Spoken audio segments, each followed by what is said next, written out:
When my next guest walks into a room, into an arena, into a broadcast studio, folks, they're not booing, they're Kruging. Larry Krueger, the voice of Bay Area sports. My man, are you ready to go and talk some Warriors? What's up, man? How are you? I'm absolutely ready to talk to the Warriors. Let's do it. This is Locked On Warriors. Here we go. You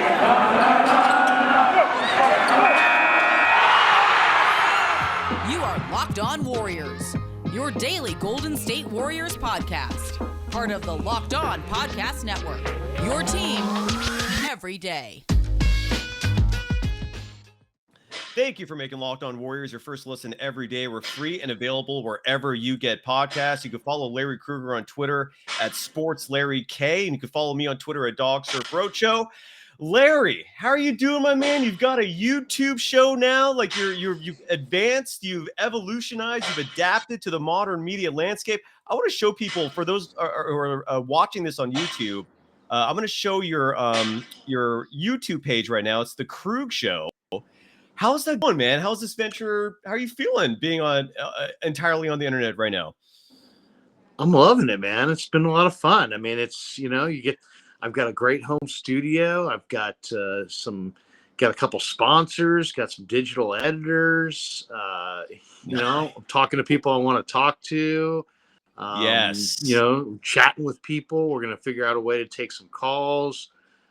It's good. It's a lot of fun, and I'm enjoying it. So it's, what was Billy Bean said, adapt or die. Yes. I'm adapting, and it's a lot of fun. Dude, in the media game, especially with technological advances and the wants of the consumer, you have to, especially, I'm loving this. It's called the Krueg Show. Right off the bat, who's sponsoring this thing, man? Let's show them some love, because it's not easy. In my opinion, one of the hardest things in this world to do is to get people to give you money. And so the fact that you've done that is impressive. Who is showing you love? Let's start off with that real quick before we talk Warriors. Well, who's sponsoring the show? The Good Guys Auto Show that's going to be going on in Pleasanton next week. They sponsored this week. We have a guy who's an accountant who's sponsored the show as well, but we haven't finalized with him as far as he's not coming out until next week. And then Casera's men's clothes in Dublin has been our sponsor as well. And it's just, it's great.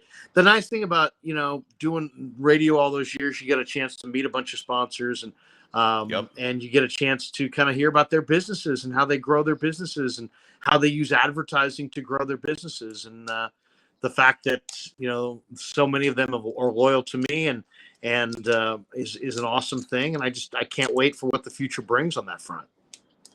I can't wait either. And I'm excited to see all the content that you produce and all the work you do.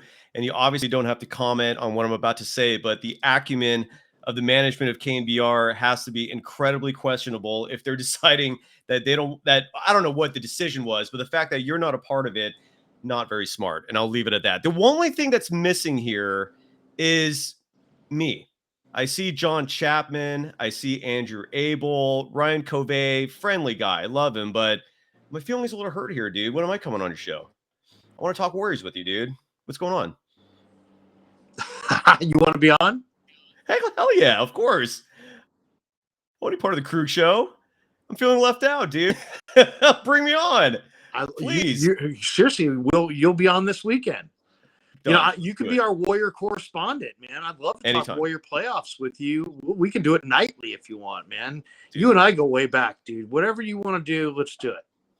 21 years, 22 years actually, since I was an intern at KNBR in 2000. And it's, dude, anytime you want me, bro, I am there for you always. My loyalty runs deep with you. You shouldn't have said that. Now I'm going to call you all the time. Call me anytime. I'm seriously available, dude. It's all good. I don't care if the wife complains. I'm in. I'm coming on anytime you want. You're coming on tomorrow night then.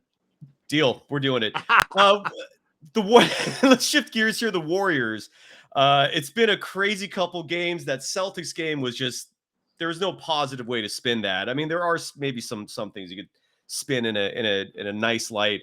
But what's your feedback from that right off the bat? It's been 2 days now. We know Steph's done for most, if not all, of the regular season. What's your take on the Warriors in their current state? Well, I mean, first of all, Marcus Smart, WTF, Marcus Smart. What sport are you playing, buddy? What sport are you playing? Football. I mean, seriously, taking out a guy at the knees, and then what was that? What was his?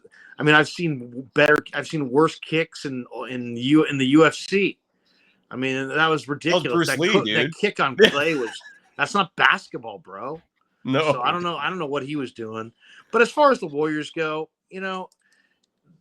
it's been interesting because on paper it looked really, really good.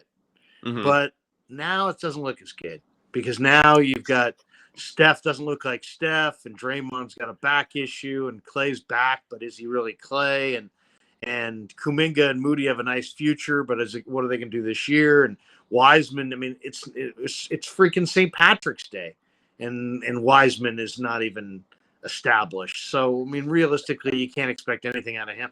I don't know what to expect at this point. I mean, yeah, theoretically, Steph could rise to his past level. Clay could too. Draymond's back issues could go away. Wiseman could be a beast. A lot of what ifs. Larry, if you can hear me, your audio just cut out. I'd recommend just leaving and coming back real quick. That's probably the only way to fix it. If you can hear me. Not if you can hear me. There you go. All right, he'll be right back. So yeah, what Krueger was touching on was spot on. Oh, there we go. We got him right back. Okay. Check 1 2. Check 1 2. Proceed on with your thought, please. Well, I was just saying that the Warriors could win the whole title this year. Doesn't mean it's going to happen. Doesn't mean that it's all going to come together. Steph doesn't look like Steph. Clay is not the player that he was, from what I can tell. Draymond Green, I've had back surgery. That's touch and go. Mm-hmm. I love what I've seen out of Moody and Kuminga. I love what, the potential of James Wiseman. It all looks good on paper. It could all come together. But, it's March now, and the playoffs are just around the corner. And so now it's going to all have to come together like on the fly. And can they make that happen and win a title? I don't know. I mean, they're starting to run out of real estate as far as the regular season. I don't care about these regular season record or any of these losses. I really don't. This team's been there, done that. They've won titles. The coaches won titles. That's a non-factor. So what they did 3 nights ago, 2 nights ago, whatever, to me, it's immaterial. We saw on Christmas Day in Phoenix, they could go into Phoenix and beat Phoenix. And that was without Klay Thompson and without James Wiseman. Now, the question is, can they get to the playoffs and then have, Draymond and Wiseman and Klay and Steph stepping it up and their full contingent of players? Can they figure out a playoff rotation on the fly and make it all seamlessly come together? I mean, it's possible, but I would say it's unlikely at this point. So I like the Warriors as a favorite, a month ago to win the title. Now I like them as a contender, but I wouldn't make them the favorite. Yeah, I think that's fair. You touched on a lot of subjects there. After I give some love to BetOnline, I would love to have a discussion about James Wiseman because, some people are just like supporting this kitty glove treatment he's getting. I don't agree with that. I don't think he's not a porcelain doll. He's a monster of an athlete. And after we give some love to BetOnline, I want to break that down with you if that's okay. But first, March Madness is here. It's annoying me a little bit because it's cutting into all the regular programs I normally watch. Like my NBA is being like put down as a secondary notion compared to college basketball. But it's here, and people love gambling on it. From all the latest odds, contests, and player props, BetOnline.net is the #1 source for all your sports betting needs and information. BetOnline remains the best spot for all of your sports scores, podcasts, and news this season. And it's not just basketball. BetOnline is your continued source for all your sporting wagering information needs, including live betting and your favorite Vegas casino games. Head to the website today or use your mobile device to learn more about the trends in action. BetOnline, where the game starts. You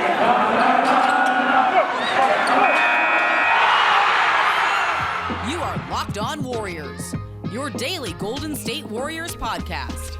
Part of the Locked On Podcast Network, your team every day.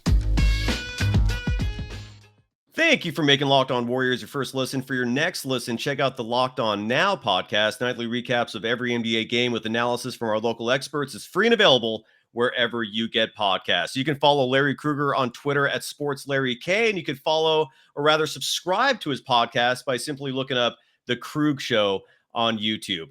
James Wiseman, man, like I'm seeing and reading a lot of idiocy on social media about the fact that, we hear the term ramping up a lot.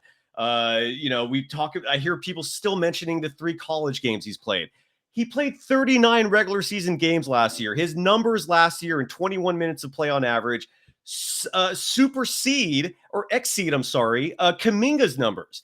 And he was playing on a horrible team last year. That Warriors team was a joke. I mean, when you're playing alongside Kent Bazemore, who's not getting any minutes on that atrocious Lakers team, Kelly Oubre Jr., who almost unanimously everyone says was not a great fit. Damian Lee was your starting shooting guard for most of the time. Put Wiseman on this team now with a lot more shooters, a lot more talent. I want to see what happens. What is your thought about James Wiseman, man? Did you like this ridiculously slow turtle-paced progression to get him on the court, or do you think the time is now? What are your thoughts? Well, I mean, let's acknowledge what he is, right? He was there, he's an incredibly valuable asset. So you're not just going, just because you want to see him is not a good enough reason to just get him out on the floor, right? I want to see him too. But just because we want to see him, the prudent thing to do when you have a valuable asset is to make sure it's ready for the road before you put it on the road, right? So, I mean, you could have a Lamborghini and you're not going to take it off-roading. So, I mean, I have no problem. I'm making a lot of car references now. But it's okay.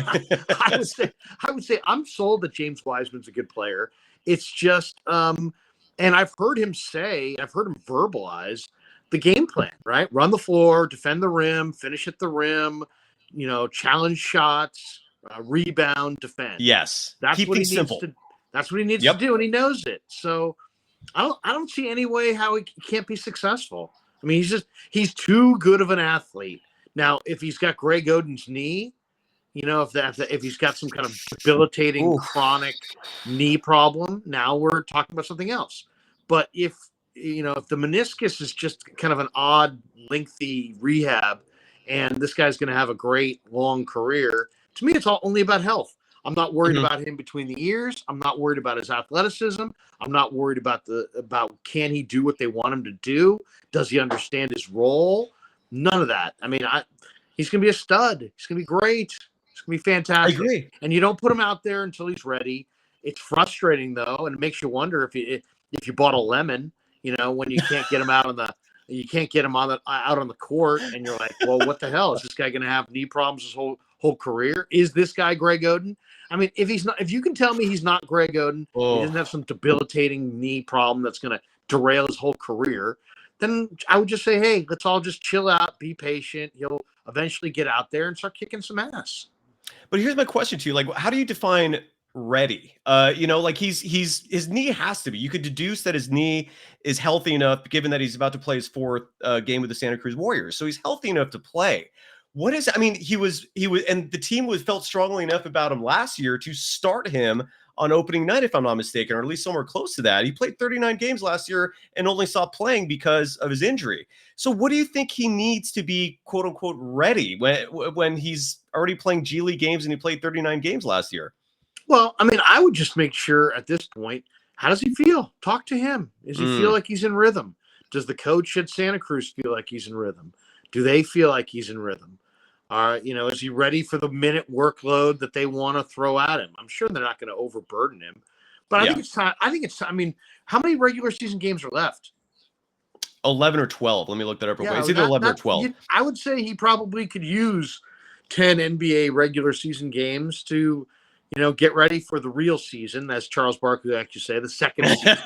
And that's the playoffs. I mean, you got a first round, you got a second round, you got the conference finals, you got the finals. If they go to the finals, there's a lot of basketball to be played. Now, you're not going to necessarily want to introduce him at that point. So I would say right now, minimum, we're inside the minimums now. I mean, I don't even know that he can play a significant role in the playoffs, even with the number of games they have left. I mean, they may discover that he's, that the team that, doesn't gel necessarily with him out there, and he may have a very limited role in the playoffs. I think we're that late in the game on this thing, but I'm holding that hope that he'll be able to give them, 20 minutes a night in the playoffs and, provide a nice, balance to Kevon Looney and Draymond Green inside.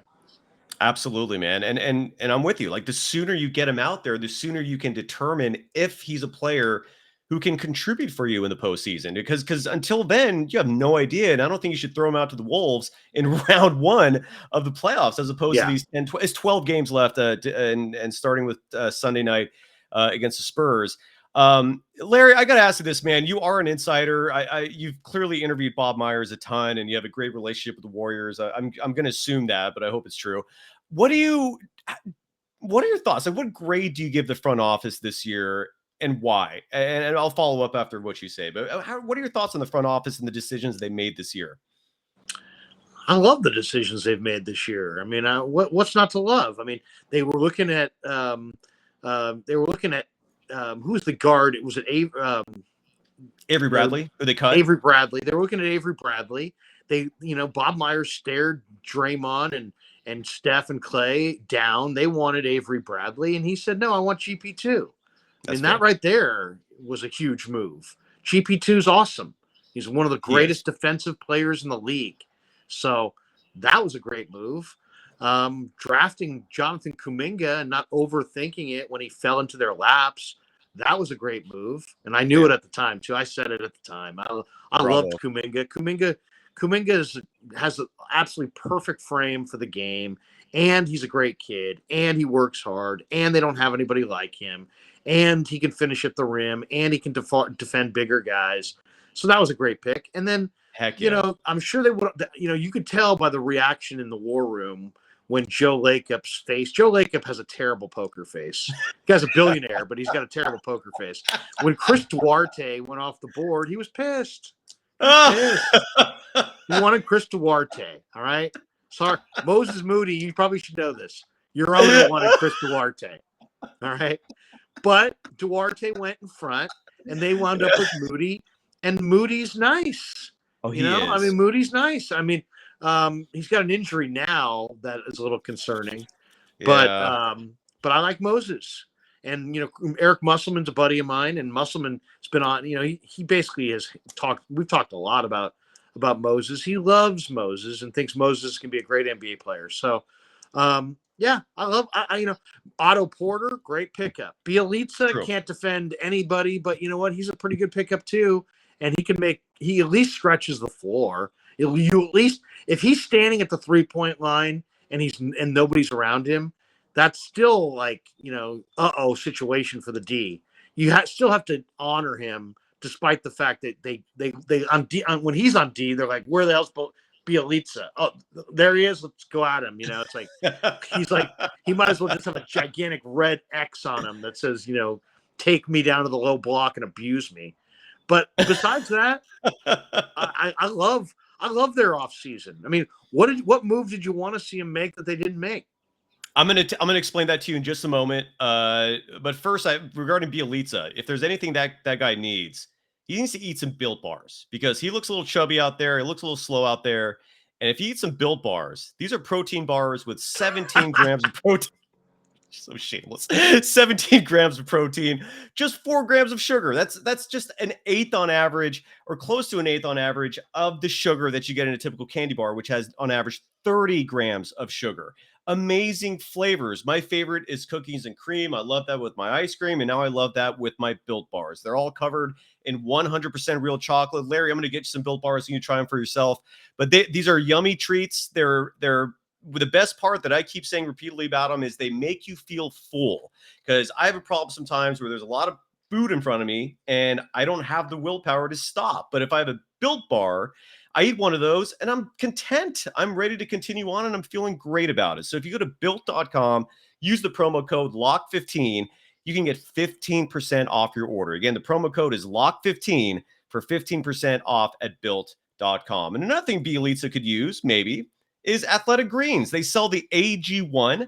They sent me a sample, which I love. All you do is pour either a scoop or you put drops into water in the morning, stir it up on an empty stomach before you start your day.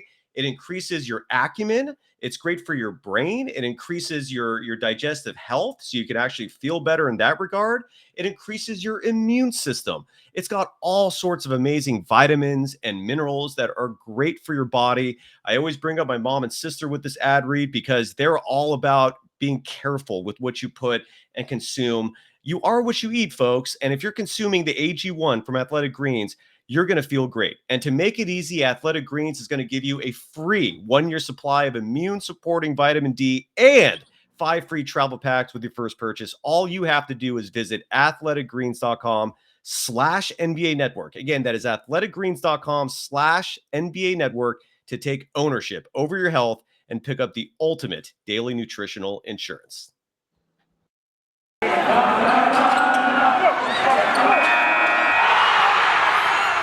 You are Locked On Warriors, your daily Golden State Warriors podcast. Part of the Locked On Podcast Network, your team every day. Thank you for making Locked On Warriors your first listen every day. We're free and available wherever you get podcasts. You can follow Larry Krueger on Twitter at SportsLarryK, and you can subscribe to his YouTube show. But it's called The Krueg Show. Just go to YouTube, hit that subscribe button, and you are entertained and informed with fantastic content. You can follow me on Twitter at DogSurfRoadshow. So here are my gripes about Bob Myers, all right? And it's hard to criticize the man given he's overseen the greatest 5-year run in NBA history. Given, like you said, he makes a lot of amazing decisions, both in the draft, especially with those low picks. I mean, I got to give him credit for Jordan Poole. Got to give him credit for Kevon Looney. And then with Moses Moody and Kuminga. And honestly, Kuminga was a shocker because no one expected him to fall that low and just fell right in his lap. But here are my gripes. One is they haven't used a mid-level exception. They could have gotten Nicholas Batum. They could have gotten Paul Millsap. They could have gotten somebody who, I'm sorry, is a vast upgrade over Bjelica, who at the beginning of the season was great. Now he's slow, he's fat, he misses every three he takes pretty much. He's an insane defensive liability. I see players blowing by him left and right, and he's often committing horrible fouls because of that.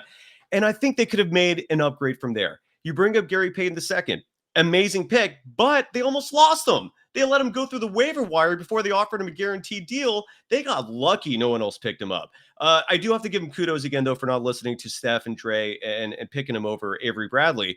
But right now, this team has no bigs. They're the smallest team in the NBA. Kevon Looney and Bjelica are both 6'9" with shoes on.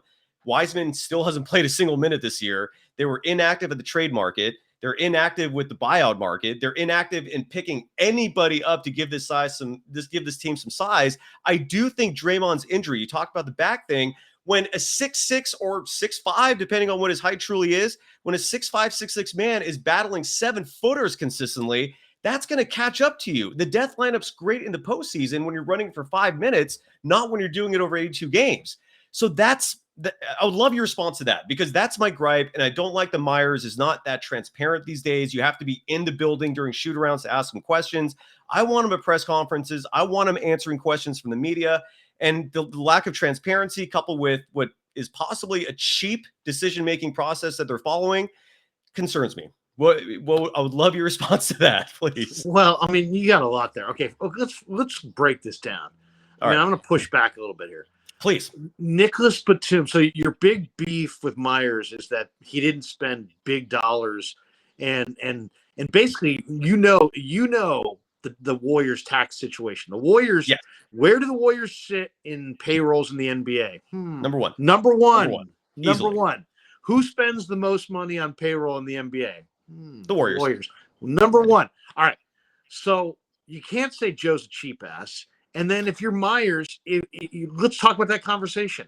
I'll be Myers and you be Lacob. Hey, Joe, okay. I think instead of going with Bjelica, we ought to take a $30 million tax hit, and you ought to pay $30 million extra for, I don't know, Nicholas Batum. I think that might give us a, 4% better chance of winning this year. I want that. And then Lacob says, you know what? 4% chance, 30 mil. You know what? I'm going to keep my 30 mil. Why don't we go with Bjelica? You know what, Joe? That's a great idea. And then that's how that decision gets made. So I can't call Joe a cheap ass. Joe's a self-made billionaire. He built this arena, turned this team into a winner. I'm not going to question him if he wants to pocket $30 million by going with Bielitsa instead of Batum. I'm just not. I hear you. They could have done more. They could have spent every penny, but it wasn't fiscally prudent, and I don't have a problem with that. And I don't think the difference between Bielitsa and Batum is the difference between a parade and no parade. And if I thought it was, then I would probably be on your side of it, but I don't think it is. That's fair. As far as transparency and Myers is just a cool guy, man. I like Myers. So he's always been incredible to me. I feel like if I called him, he'd call me back. Okay. I hear you. Maybe, here's the thing. Organizations that speak through multiple voices have to do what? They have to coordinate. If you speak through one voice, there's no coordination. And I just think it's easier. It's easier to have Kerr be the front man and speak through Kerr. And then you don't have to coordinate my story versus your story and, estimates on injuries and all that crap that people are going to ask. I don't know. I mean, could you imagine how frustrated we would be with Myers if he had been more transparent, as you say, and had like a bunch of press conferences and kept giving us extended and different timelines for James Wiseman's return? We'd be joking about it, ripping it, saying what a colossal gaffe it was. Instead, they've said nothing. So I don't know. I can see it argued both ways, Cy, and I hear your argument. I don't think it's crazy, but it doesn't bother me that much. Fair enough. And so here's how I'll respond to you with this. We both grew up with the Eddie D era. Eddie D would not blink if $30 million brought in a 4% upgrade. That's right. My feeling on that. And the money thing, last year they blew $80 million on adding Kelly Oubre Jr. Lost that for nothing. They literally wasted $80 million on that. But now that you have a team that could win a championship, now you're tightening your strings. That's the part that I don't like that much. And I asked Steve Kerr in a press conference a few months back. Well, let me ask you this. Why did they do that? Why do you think they did that? Was that just to put butts in the seats and then the pandemic hit anyway and there was nobody there anyway? I think Kelly Oubre was somebody that he's a legitimate talent, and I think they saw him as somebody that could be a long-term fix. But when you saw him on the court, when you heard his attributions about wanted to be a starter, and he just really did not embody the team ethos that I think the squad kind of embodies. From three, that too. He did better.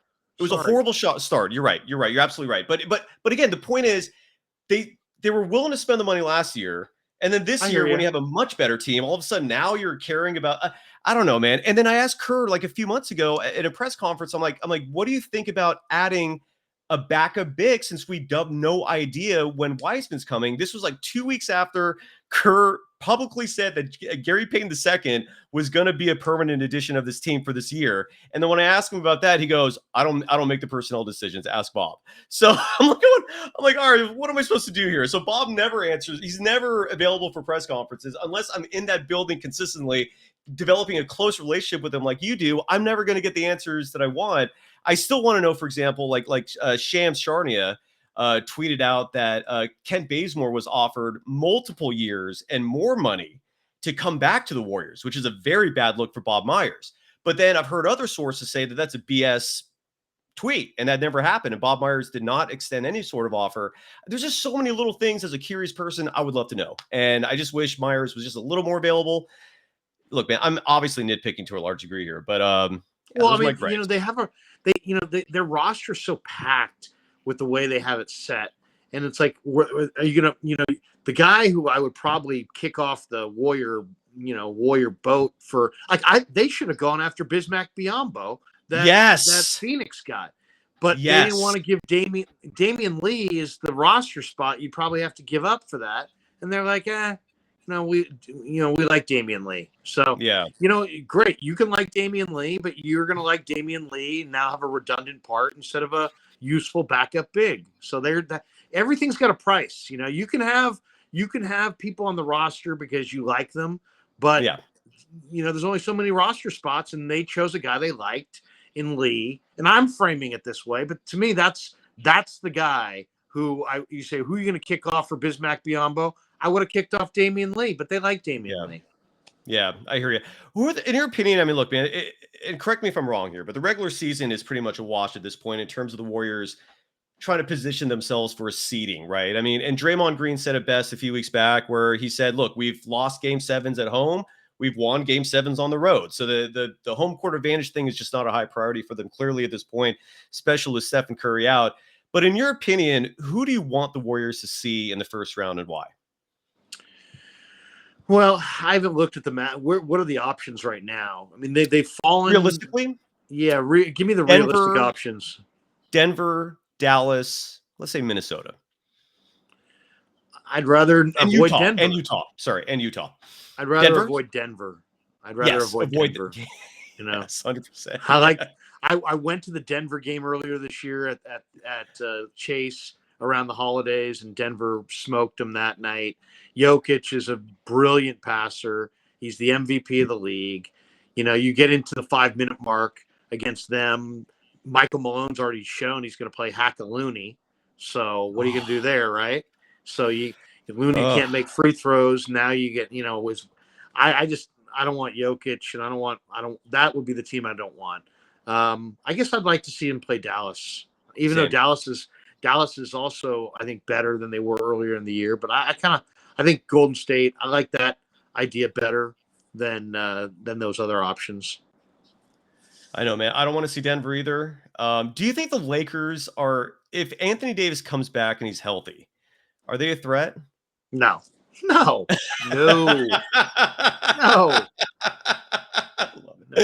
love it, man. What's your opinion on I've got a ticket in my wallet on under 52.5 on the Lakers.